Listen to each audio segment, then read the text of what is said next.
После 3 дена од изјавите на германскиот европратеник Бернд Посел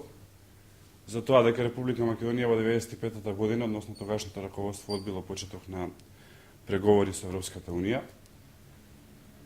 изјави дадени од човек кој што 16 години е член на Европскиот парламент, член на коалицијата CDU-CSU, која што е една од најмоćните коалиции во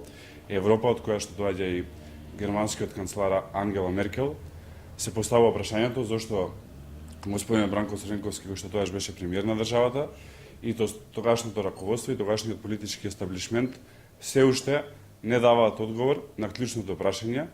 зошто ја одбиле понудата во 1995 година, кои се причините за тоа, кое било образложението кое што го дале на тогашните структури во Европската Унија кои што го понудиле ова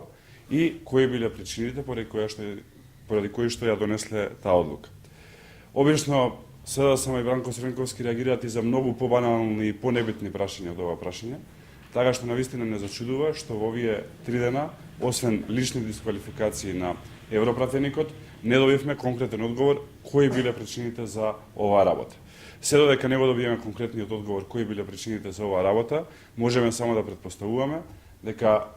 можеби причината заради тоа што биле одбиени почеток на преговори во 1995 година е тоа што се уште не беше завршена приватизацијата, тоа што се очекувало во 1996 година да бидат избрани судиите во тогашниот еднопартиски парламент, односно парламент без опозиција, тоа што се уште немало закон за јавни набавки, тоа што се уште немало закон за јавна администрација во кој што би се регулирали односите во јавната администрација. Очекуваме дека